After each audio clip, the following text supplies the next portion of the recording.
của mình Nam. Và hôm nay mình sẽ giới thiệu cách làm slime ma quái. Đầu tiên, các bạn phải dùng một ít hồ. Các bạn nhớ là phải đổ hết chai hồ này nha. Và một sản phẩm để làm slime, cái tên là Mojito và một lọ màu nước. Các bạn thích màu vàng các bạn đổ vào đấy luôn nha. Và một ít nước lọc. Các bạn chỉ cần đốt một nước rửa thôi. Đấy. Và một chút để chúng ta làm slime xong. Chúng ta chưa? Đầu tiên, anh em sẽ đổ hết chai hồ vô khẩu màu vàng nha các bạn. Tiếp theo, anh em sẽ cho 2 muỗng nước đổ vô cái chai màu vàng. Sau đó quấy nước và hồ cho nó tan ra.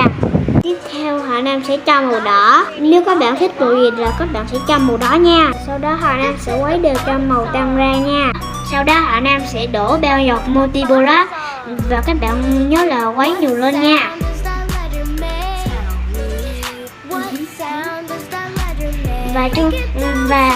Và nó sẽ làm chất đường ma quái nha các bạn.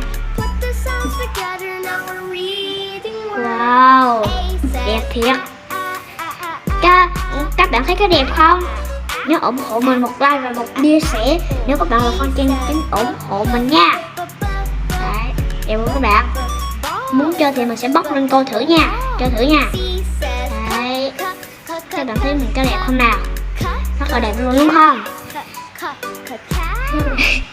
Rất là đẹp luôn đúng không? Đúng rồi. Đấy, và nó đã thành chức làm slime rồi đó các bạn. Và các bạn thấy hay, đừng quên ủng hộ mình một like, một chia sẻ và đó là bấm dưới nút đăng ký kênh nha. Và bye bye các bạn.